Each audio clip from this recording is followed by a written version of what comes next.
오늘 본문은 예수님이 오신 목적에 대해서 말씀을 주고 계십니다. 먼저 7절을 보십시오. 그러므로 예수께서 다시 이르시되 내가 진실로 진실로 너희에게 말하노니 나는 양의 문이라 라고 말씀하고 있습니다. 예수님께서는 양의 문이다. 예수님께서 자신을 표현하실 때에 몇 가지로 말씀하시는데 양의 문이다. 그 모든 에고 에이미라고 하거든요. 나는 무엇이다. 그러니까 구약시대에 나타나셔서 나는 스스로 있는 자다라고 말씀하신 그분이 연장선상에서 신적인 자기 정체성을 보여주시는 것입니다. 나는 양의 문이다. 이것은 무엇이냐면 오직 유일한 구원의 문이다.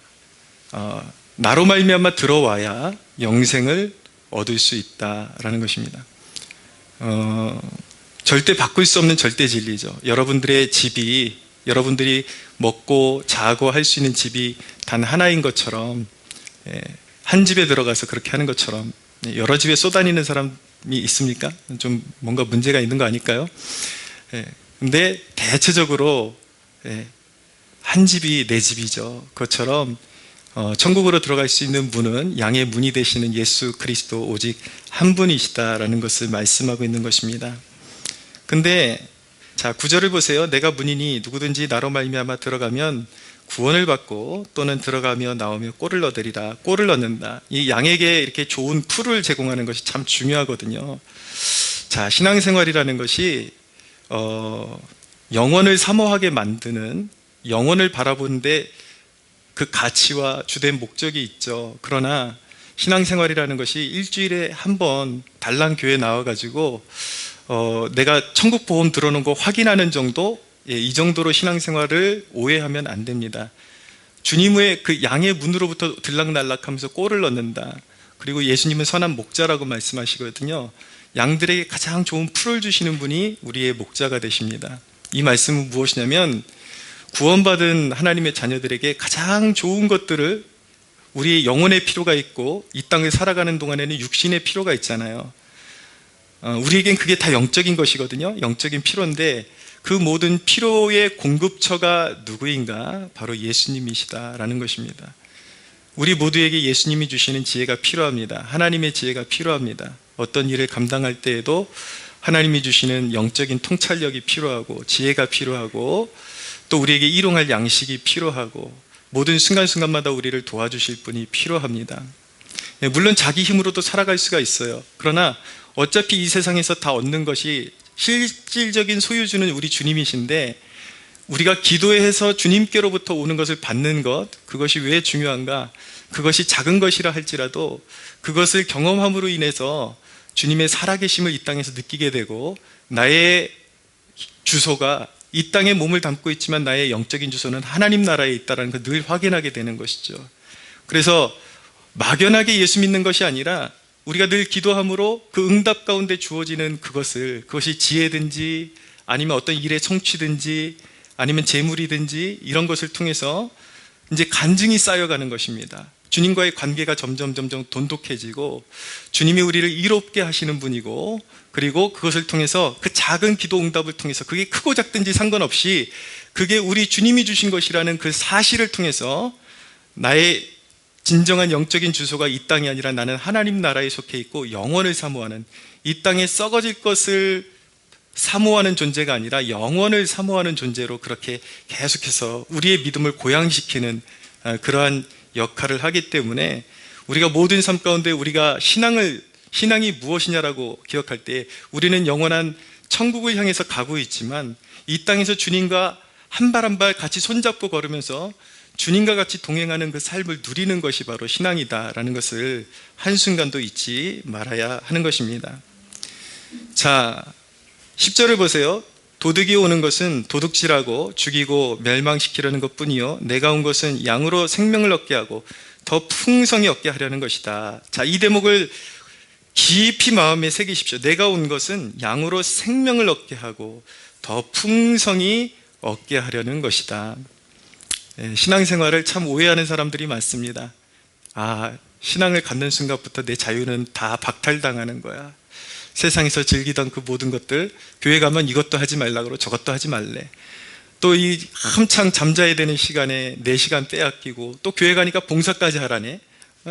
내가 내 돈 내고 헌금도 하고 그러는데 봉사까지 하라 그러고, 모든 게 다 빼앗기는 것 같아요, 겉으로 볼 때는. 근데 사람들이 주님께 자신의 삶을 드리기를 그렇게 힘들어하고 버거워하는 이유가 바로 그런 오해 때문인 것입니다. 주님이 자기를 부르신 진짜 목적을 알지 못하고 다 빼앗긴다고 생각하는 거예요.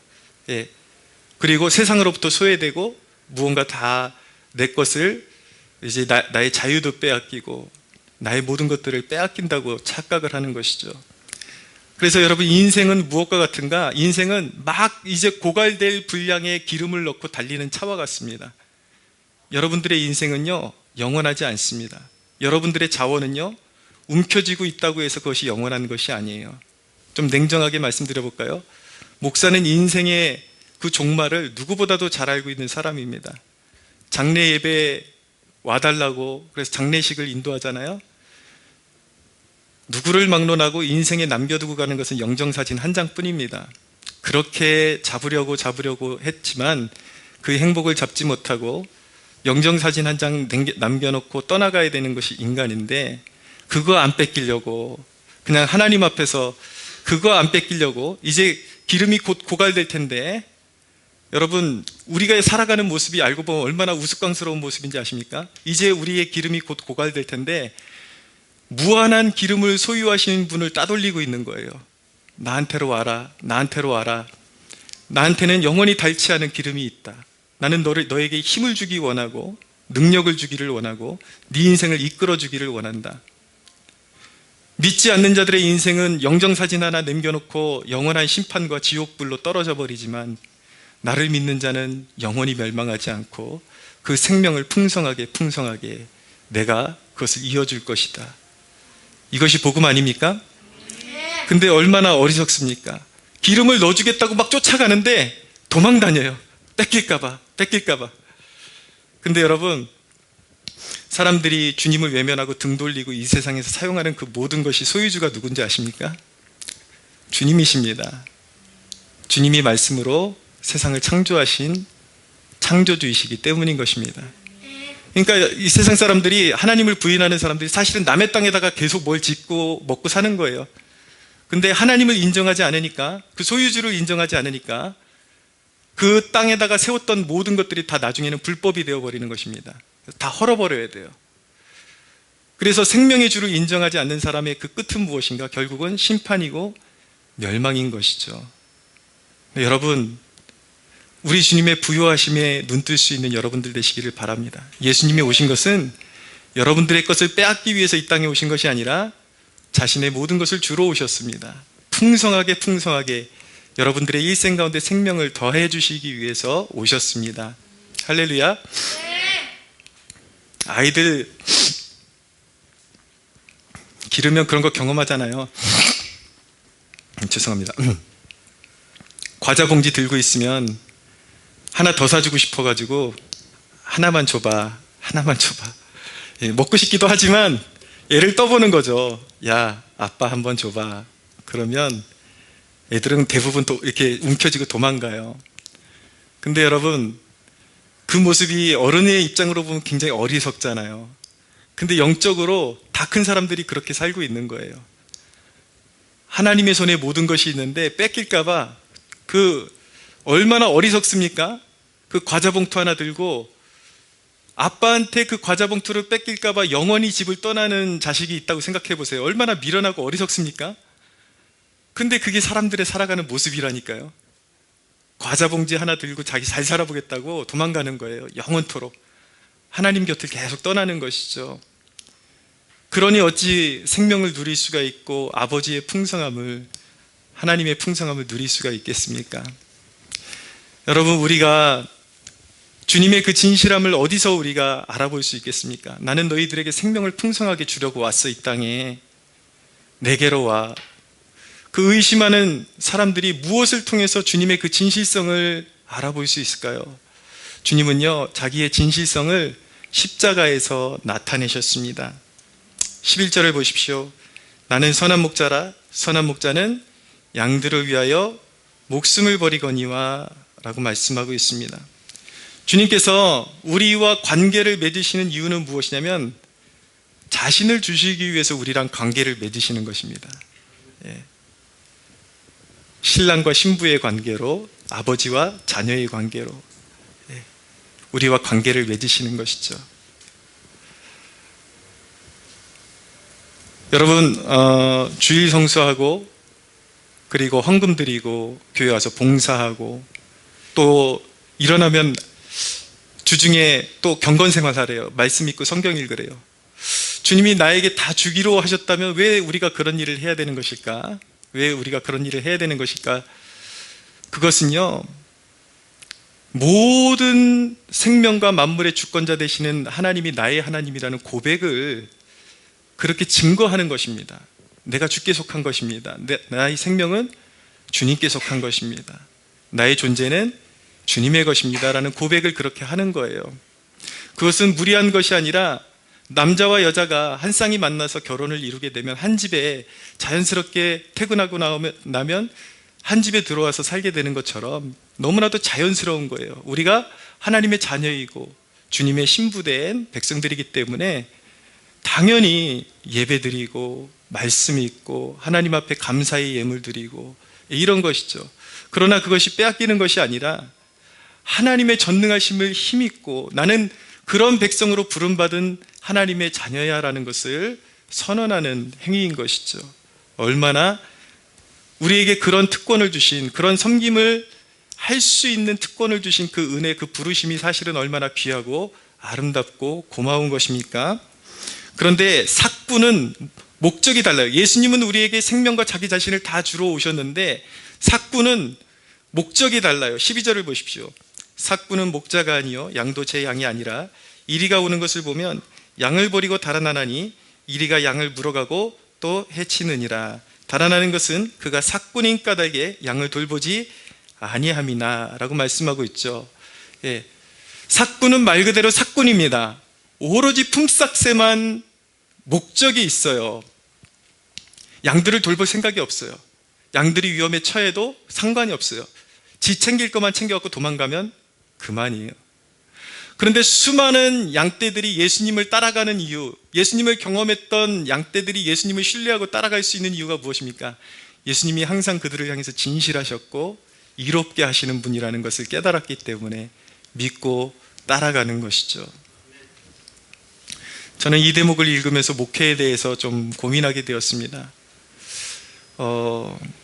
저도 인간이기 때문에 제 말을 제가 신실하게 지킬 수 있을 거라고는 제 스스로 장담은 못하겠지만 적어도 그런 소망은 갖고 싶습니다. 나의 목회가 나의 자아 실현을 이루는 그런 목회가 되지 않았으면 좋겠다. 우리 양떼들을 하나님 앞에 세워서 이 세상을 살아가는 양떼들이, 성도들이 하나님의 존전 앞에서 하나님의 말씀을 받아 먹으면서 신앙의 기쁨을 누리는데 도움이 되는 목회가 되었으면 좋겠다라는 그런 바람을 갖게 되었습니다. 목회란 무엇입니까? 고린도후서 1장 24절에 보면 우리가 너희 믿음을 주관하려는 것이 아니요 오직 너희 기쁨을 돕는 자 되려 함이니 이는 너희가 믿음에 섰습니다. 목회의 목적은 양들이 신앙 안에서 하나님과의 교제를 충만하게 누릴 수 있도록 도와주는 것이 목회인 것이죠. 그렇다고 또 지겹게 말 안 듣고 그러면 안 됩니다. 할렐루야.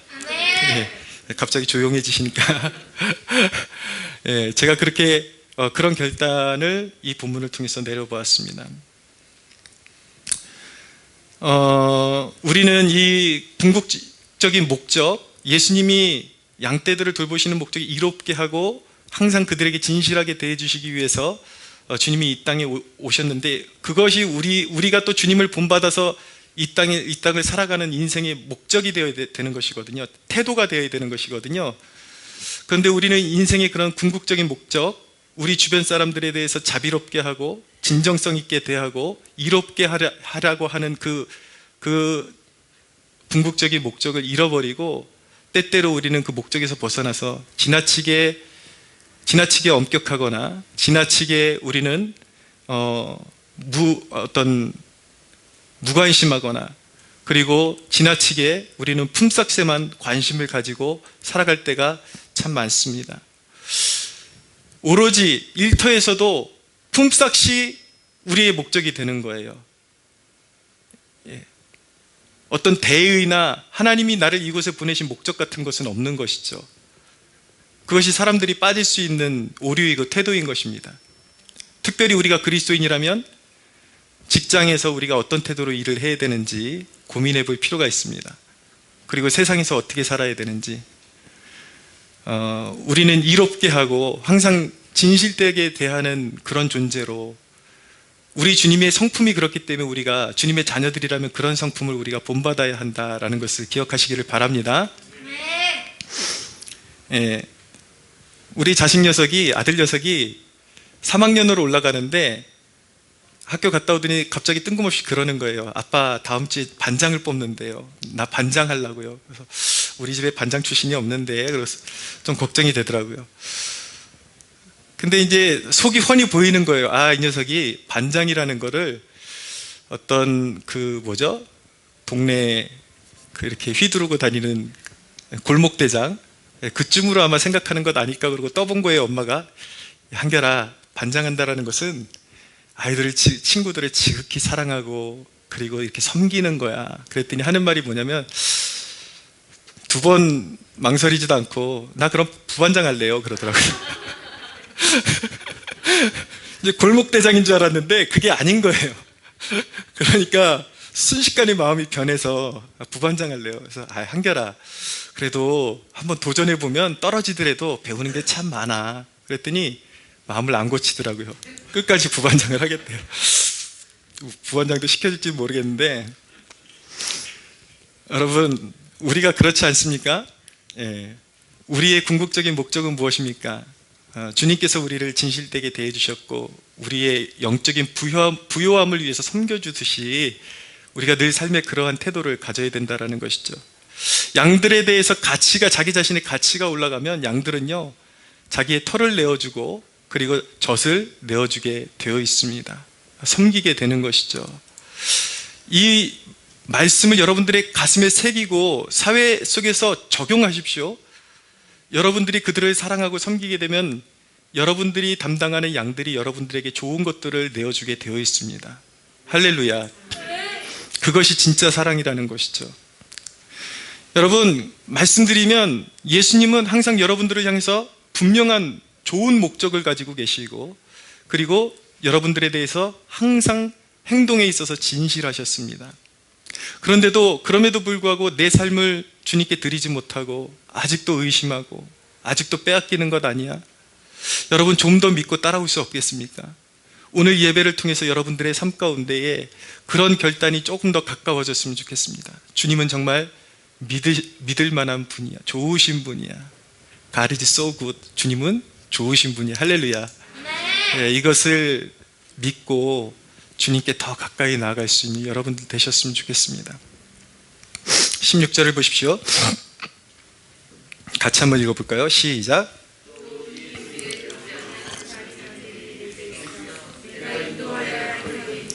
그들도 내 음성을 듣고 한 무리가 되어 한 목자에게 있으리라. 아멘.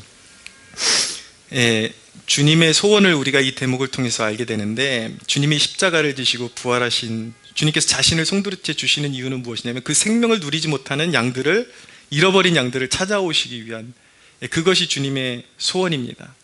지구 끝까지, 인류가 끝나는 그 지점까지 주님의 소망은 잃어버린 양들이 돌아오는 것입니다.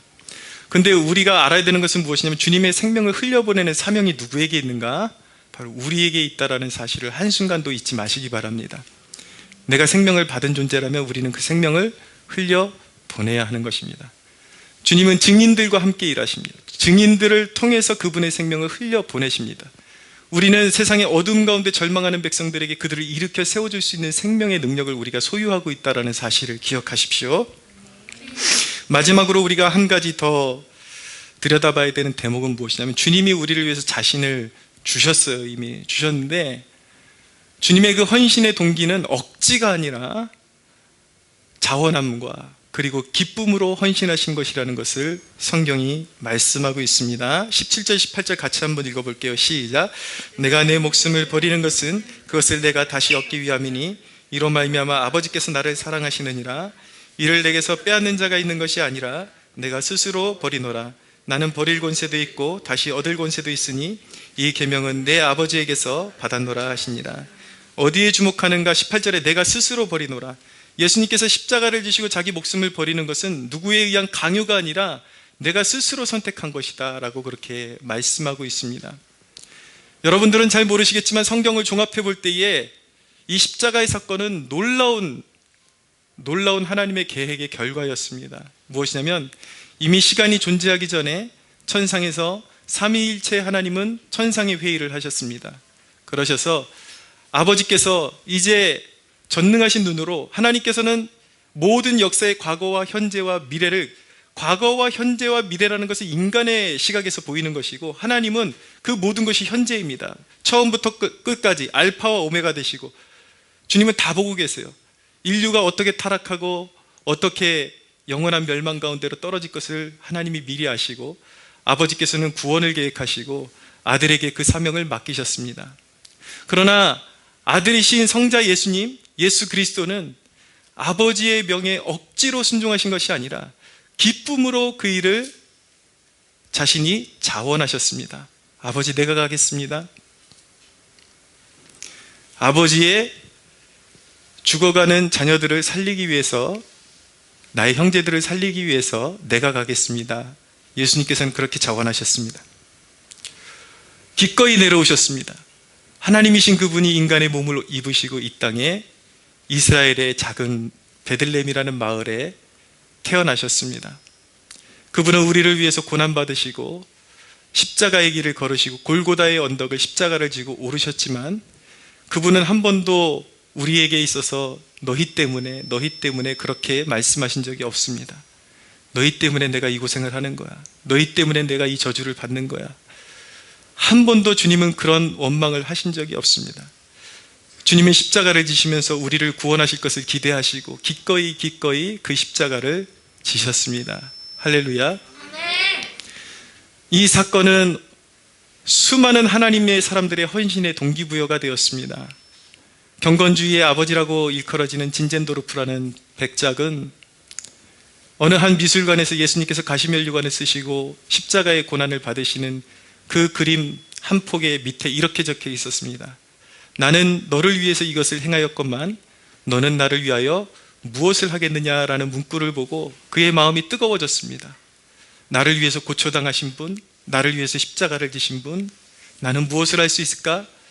그 문구 하나에 그는 꽂혀가지고 세계 복음화에, 세계 선교의 그런 비전을 품게 되고 자신의 일생을 선교에 헌신하게 됩니다. 그래서 여러분, 세계 선교에 박차를 가했던 가장 선두에 있던 단체가 바로 이 경건주의 단체, 모라비안 교도들, 이들이 굉장히 그 선교에 박차를 가하는 그러한 공동체였다라는 것을 교회 역사가 보여주고 있습니다. 어찌 그 사랑을 받고 우리가 가만히 있을 수가 있습니까? 주님은 우리를 위해서 기꺼이 그 일을 감당하셨는데 우리가 어찌 헌신을 하면서 귀찮아, 이딴 거 왜 나 시키는 거야? 사랑하는 여러분, 추호도 우리의 헌신이 억지가 되지 않기를 소원합니다. 예배를 드리면 나오면서도 억지로 끌려 나와서는 안 되는 것입니다. 감사와 기쁨으로 나와야 되는 것입니다. 그 어느 것과도 주님과의 약속을 우리는 잃어버려서는 안 되는 것입니다. 우선순위를 바꿔서는 안 되는 것입니다. 오늘 한 친구가 아빠가 오리고기 사준다 그래서 못 나가요. 그런데 마음이 너무 아프더라고요. 애니까 그럴 수 있다. 근데 마음이 너무 아팠어요. 근데 마음이 너무 아프고 감사했어요. 제가 왜냐면 뭔가 이렇게 좀 제가 들떠 있을 때 하나님께서 그런 아픔을 주셔서 이렇게 겸비하게 만들어 주셔요. 그래서 하나님 앞에 감사하다라고 고백했고, 그런 들뜬 마음으로 예배하기보다 하나님 앞에 겸허한 마음으로 예배할 수 있게 해주셔서 참 감사합니다, 그렇게 고백 드렸는데, 또 마음 한편에는 참 고통이 있습니다. 그놈의 오리고기가 뭐길래. 아이들이라고 웃지 마세요. 여러분들도 때때로 그러거든요. 생각보다 자주 그러거든요. 조금 좋은 약속 생기면 그것이 내 인생에 어떤 결말을 초래할지 모르고 얼마만큼의 그 쓴 값을 지불해야 될지 모르고 그거 바꿔버리는 거예요. 팥죽 한 그릇에 장자권을 팔아버렸던 에서처럼 그런 모습들이 우리에게 다 있지 않습니까? 사랑하는 여러분, 주님이 우리에 대해서 진실하셨듯이 우리 모두 주님에 대해서 진실해지는 복된 성도들 되기를 소원합니다. 또 나야? 라고 말할 때도 있어요. 뭔가 일이 자꾸 나한테 주어지면 또 나야? 또 나야? 근데 여러분 그 사실 아십니까? 영적 세계는요, 수종자에게 리더십이 물러갑니다. 무슨 말이냐면 모세의 수종자 여호수아가 모세를 받들어서 모세가 하나님을 섬기는 일에 있어서 자신이 손발이 되어서 그렇게 섬기더니 결국은 모세의 리더십이 누구에게로 건너가는가? 여호수아에게 건너가는 것입니다. 하나님을 위해서 때로는 버겁고 때로는 또 불평도 나고 투덜거릴 때도 있지만 묵묵히 참고 하나님을 의지하고 그것을 잘 수용했던 그 사람에게 영적인 기름 부음이 물러가는 것입니다. 삶의 곳곳에 그 축복이 나타날 수밖에 없어요. 고난이 없다라는 것이 아니에요. 고난은 계속되지만 그 고난에 숨이 막히고 짓눌려서 멸망하는 사람들이 있는 반면에 그 고난이 열매가 되는 사람들이 있습니다. 할렐루야. 예. 그 기름 부음 받은 사람들, 주의 일 충성되게 잘 감당하면 여러분들을 또 귀한 일에 사용하시고 아름답게 30배, 60배, 100배의 결실을 주시는 분이 우리 주님이시다.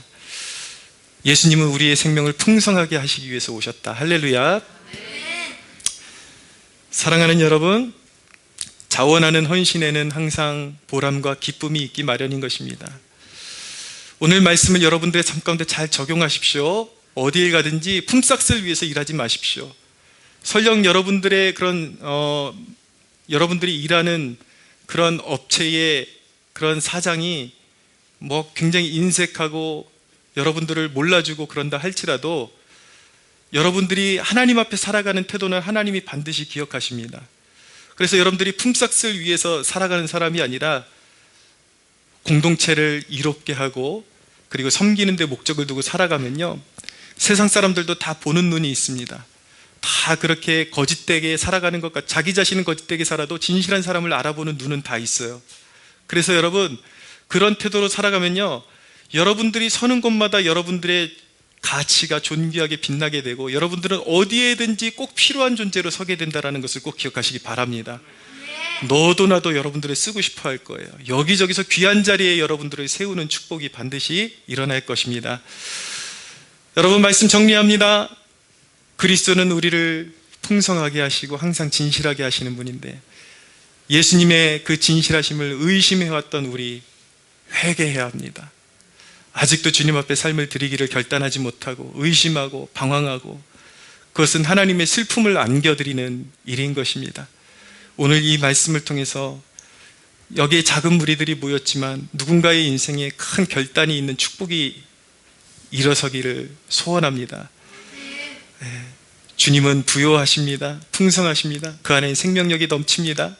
그 인생에는 후회함이 없습니다. 여러분들에게 그 영적인 부요함, 그리스도의 풍성한 은혜가 충만하게 넘치기를 예수님의 이름으로 축복합니다.